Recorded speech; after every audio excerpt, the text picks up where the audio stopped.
Season 3 episode first episode start होता है और हमें कुछ लोग बेबी की तरह क्रॉल करते हुए एक टेंपल की तरह जाते हुए दिखते हैं। वहाँ एक अच्छी सी गाड़ी आती है। सूट बूट में दो ट्विंस उस गाड़ी से बाहर निकलते हैं और वो भी क्रॉल करने लग जाते हैं। जब वो मंदिर की तरफ पहुँचते हैं तब मंदिर में जाकर हम देखते हैं कि वो कैंडल जलाते हैं और उसके बाद उनके गॉड के साइड में हाइजनबर्ग की फोटो लगी होती है। वो एक स्केच होता है हाइजनबर्ग का, यानी कि वॉल्टर का स्केच उस टेम्पल में होता है। इसके बारे में हमें अपकमिंग एपिसोड में और भी पता चलेगा। नेक्स्ट हमें दिखता है कि सेकंड एपिसोड के लास्ट में जो प्लेन क्रैश हुआ था उसके अबाउट बहुत सारे न्यूज़ चैनल्स के रिपोर्ट्स, और उसके बाद वॉल्टर के घर में बहुत सारे न्यूज़पेपर भी पड़े होते हैं।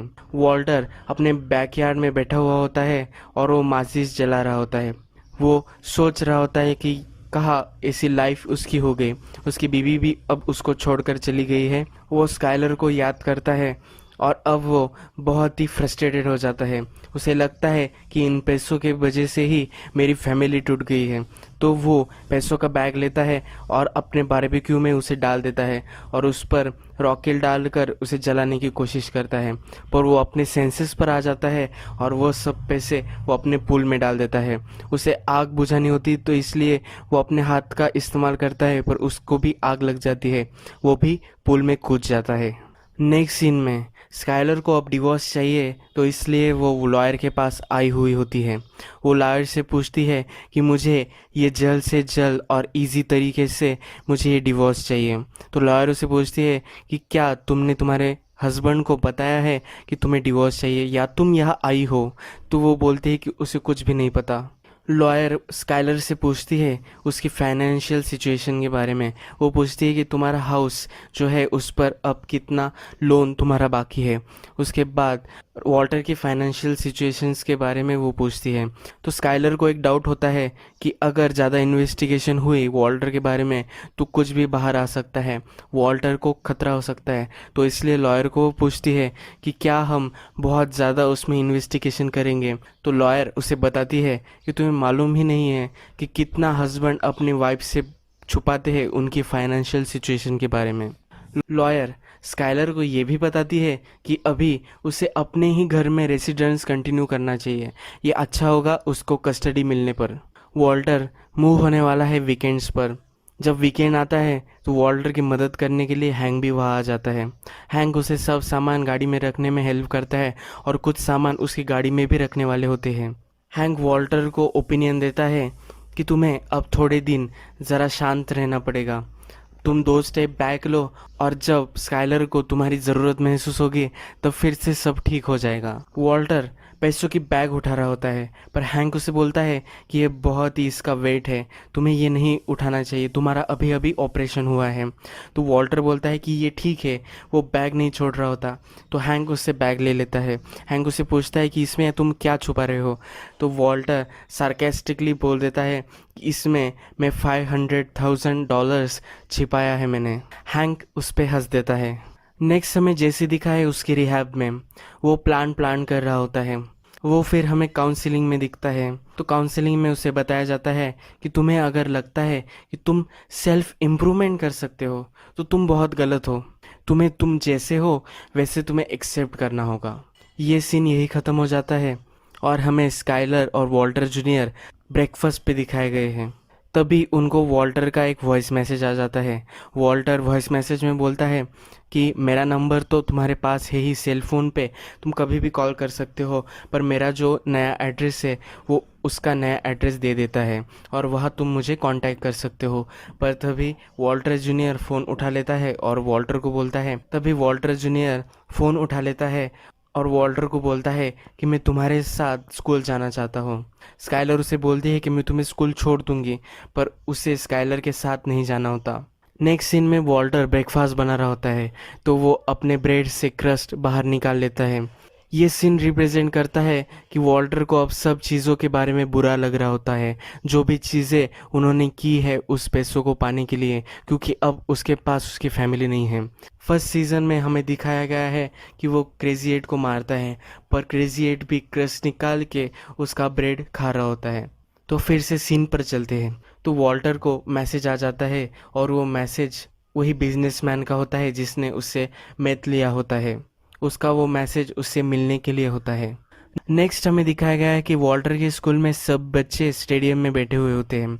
जो प्लेन क्रैश हुआ होता है उसके बारे में एक फीलिंग्स उनकी उन्हें यहाँ बतानी होती है।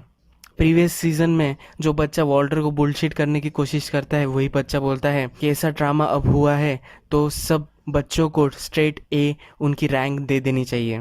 उससे माइक छीन लिया जाता है।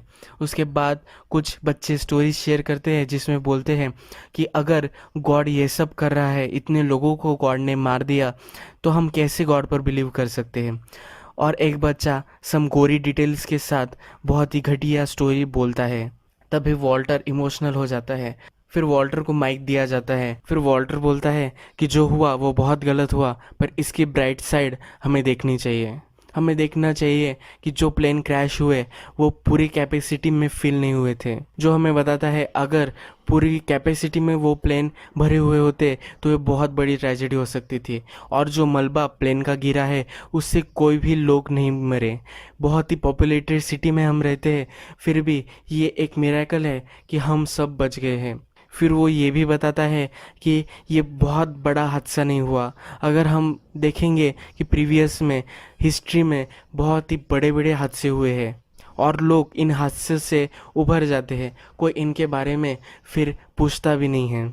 हम ह्यूमंस बुरी चीज़ों को भूल जाते हैं और मूव ऑन करते हैं। फिर वॉल्टर भावना में बह रहा होता है तो उससे भी माइक को ले लेते हैं। एपिसोड के फर्स्ट में हमें जो ट्विंस दिखाए गए थे वही ट्विंस हमें फिर से दिखते हैं। वो एक टाउन में आ जाते हैं, एक छोटा सा टाउन जहाँ एक फैमिली होती है। तो वो जाकर उस फैमिली के जो कपड़े होते हैं वो पहन लेते हैं, अपना सूट वूट वो सब वही छोड़ देते हैं। उनकी जो गाड़ी होती है उसकी चाबी भी वो एक बकरी के हॉर्न पर रख कर वहाँ से चले जाते हैं। वो फैमिली उन्हें देखकर हैरान ही रहती है और कुछ भी नहीं करती। उनकी गाड़ी भी वहाँ वो छोड़ जाते हैं। वॉल्टर जूनियर को स्कूल के बाद छोड़ने घर आता है, पर वो घर में नहीं आता। तो वॉल्टर जूनियर उसे बताता है कि ये तुम्हारा घर है, तुम घर में आ सकते हो, पर वॉल्टर उसे ना बोलता है। वॉल्टर जूनियर स्काइलर से बात नहीं कर रहा होता, तो मरी स्काइलर को बोलती है कि उसका नेचुरल है क्योंकि तुम्हें उसे कुछ भी नहीं बताया कि इतना कैसे कुछ बुरा हो सकता है कि तुम वॉल्टर को इस तरह से ट्रीट कर रही हो, तुम डायरेक्टली उससे डिवोर्स मांग रही हो। मरी अपनी खुद की क्यूरियोसिटी से ये सब पूछ रही होती है, पर स्काइलर उसे कुछ भी नहीं बताती। नेक्स्ट सीन में जेसी के रिहैब में वो फिर से डिस्कशन कर रहे होते हैं। उस डिस्कशन में उसका जो काउंसलर होता है वो बोल रहा होता है कि हमें एक वर्दी फील होना चाहिए। हम वर्दी है ह्यूमन बीइंग होने के लिए। हमारी लाइफ में कुछ भी हो पर फिर भी हमें हमारे लिए अच्छा महसूस होना चाहिए और हमें डिज़र्व करना चाहिए कि हम एक ह्यूमन लाइफ अच्छे से जी सके। जैसी उस पर थोड़ा भी ध्यान नहीं दे रहा होता। तो काउंसलर उसे बोलता है कि जैसी तुम्हें अपनी स्टोरी भी शेयर करनी चाहिए। अगर तुम्हें कुछ इंटरेस्ट नहीं है तुम मुझे बता सकते हो कि भाड़ में जाओ, पर तुम्हें कुछ ना कुछ तो बोलना चाहिए। तो जैसी उसे बोलता है कि तुम्हें कौन एक्सपर्ट बनाता है इन सब चीज़ों में। तुम्हें मालूम भी नहीं है कि किसी को हर्ट करना कैसे होता है। मैं नॉर्मली हर्ट करने के बारे में नहीं बोल रहा कि तुम्हें अपनी मदर के एक्सपेक्टेशन पे नहीं उतरे। मैं एक्चुअल में किसी आदमी को हर्ट करने की बात कर रहा हूँ। जब तुम एक्चुअल में किसी को हर्ट कर रहे होते हो तब तुम्हें कैसा महसूस होता है, तब तुम्हारी लाइफ कैसी बन जाती है। तब वो काउंसलर उसकी स्टोरी सुनाता है। वो बोलता है कि मेरा बर्थडे था, मैं एक अल्कोहलिक था, मैंने कोकेन भी किया हुआ था। तो उस दिन मुझे और भी एक ड्रिंक चाहिए था और मेरी सिटी में 5 बजे सब बंद हो जाता था। तो मेरी वाइफ को मैंने बोला कि मेरे लिए एक ड्रिंक लेके आए, पर उसने मना कर दिया। मेरी बेटी ड्राइववे में खेल रही थी, पर तभी मैंने कुछ नहीं सुना और मेरी कार लेकर मैं मेरी ड्रिंक लेने चला गया और मैंने मेरी बच्ची को कुचल दिया। मैंने मेरी बेटी को ही मारा है। तो मैं समझ सकता हूँ कि ये कैसे फील होता है। ये जो गिल्ट होती है, ये जो हमें महसूस होता है, ये कुछ काम नहीं आता। मैंने मेरी बेटी को मार दिया, फिर भी मैं नशे करता था, दारू पीता था। ये जो गिल्ट होती है ये एक्चुअल चेंज में हमें रोकती है, ये चेंज के खिलाफ होती है। फिर स्काइलर वॉल्टर को मिलने उसके घर आती है। स्काइलर वहाँ बैठकर उसको डिवोर्स पेपर्स दे देती है। तो वॉल्टर भड़क जाता है और बोलता है कि मैं इस मैरिज में बहुत ही खुश हूँ और मुझे डिवोर्स नहीं चाहिए। तुमने मेरी तरफ की जो साइड थी वो सुन भी नहीं ली। तुमने अगर शायद ये सब समझा तो तुम्हें ऐसा नहीं लगेगा। तो स्काइलर उससे पूछती है कि क्या तुम ड्रग डीलर हो? तो वॉल्टर पहले डिनाई करता है पर वो शांत हो जाता है। तो स्काइलर उससे पूछती है कि क्या तुम कोकेन डील कर रहे हो?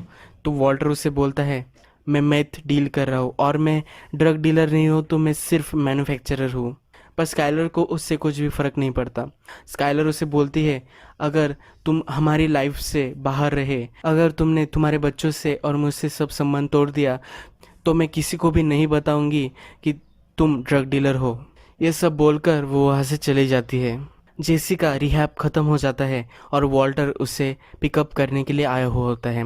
वॉल्टर की विंडशील्ड टूट गई होती है क्योंकि जब मलबा गिरा था तब उससे उसकी विंडशील्ड पे भी वो मलबा गिरा था और उससे वो ब्रोक हो गई थी। वॉल्टर जेसी को अपने नए घर ले आता है और वो बोलता है कि मेरी फैमिली में कुछ इशू हो रहे हैं, इसलिए मैं तुम्हें यहाँ लेके आया। वो जेसी को बताता है कि तुम्हारे पैसे सॉल के पास सेफ है और तुम्हें कुछ चिंता करने की ज़रूरत नहीं है। पर वो कंसर्न होता है कि अभी भी तुम मैथ कर सकते हो या नहीं। तो जेसी उसे बोलता है कि अब मैंने वो सब छोड़ दिया है, अब वो मैं कभी नहीं करने वाला। वॉल्टर उसे बोलता है कि जो भी कुछ हुआ वो एक वेकअप कॉल है हमारे लिए, अब हम सुधर जाएंगे। जेसी उसे बोलता है कि क्या तुमने देखा कि जेन के ही फादर थे जिनकी वजह से ये क्रैश हुआ था। जेसी को बहुत बुरा लग रहा होता है कि उसकी वजह से बहुत सारे लोगों की जान चली गई है। ये इनडायरेक्ट होता है पर फिर भी उसे बहुत बुरा लग रहा होता है। तो वॉल्टर उसे बताता है कि उसमें सिर्फ जेसी के फादर की कोई गलती नहीं थी। वो जो सिस्टम यूज़ कर रहे थे प्लेन में वो भी बहुत पुराना था, वो 70s का था। उसमें बहुत ही फैक्टर्स उसको इन्फ्लुएंस कर रहे थे, इसलिए वो प्लेन क्रैश हुआ था। इसमें तुम्हारी दूर दूर तक कोई भी गलती नहीं है। नेक्स्ट सीन में हमें वॉल्टर लॉस पोलोस में दिखाया गया है। उसे उस बिजनेसमैन ने फिर से बुलाया होता है तो वो आ जाता है। उस बिजनेसमैन का नाम गुस्तावो होता है। गुस्तावो उसको डील देता है कि तुम्हारे 3 महीने के लिए मैं तुम्हें $3 मिलियन दे सकता हूँ। वॉल्टर उसे बताता है कि मैं तुम्हें डिसरिस्पेक्ट नहीं करना चाहता, एक कर्टसी मुझे करनी चाहिए थे, इसलिए मैं यहाँ आया हूँ। मुझे तुम्हें ये बताना है कि अब मुझे ये बिजनेस में नहीं रहना, मैं एक अच्छा आदमी बनना चाहता हूँ। वो गुस्ताव को अप्रिशिएट करता है कि तुम बहुत ही बढ़िया बिजनेसमैन हो और मुझे अच्छा लगता तुम्हारे साथ डील करना, पर अब मैं ये नहीं करना चाहता। नेक्स्ट सीन में हमें दिखते हैं एक गाड़ी में वही दोनों ट्विन्स जो हमें एपिसोड में दिखाए गए थे। वो ट्विन्स बॉर्डर पार करके टेक्सास में आ रहे होते हैं। उनके साथ और भी कुछ लोग होते हैं जो भी बॉर्डर क्रॉस करके आ रहे होते हैं। वो दोनों अपनी गन्स निकालते हैं और गाड़ी में कि सब लोगों को मार देते हैं। जब गाड़ी चलाने वाला बाहर आता है और उनको देखता है तब वो उसे भी मार देते हैं। फिर वो गाड़ी को भी ब्लास्ट करके उड़ा देते हैं। यही ये एपिसोड ख़त्म हो जाता है।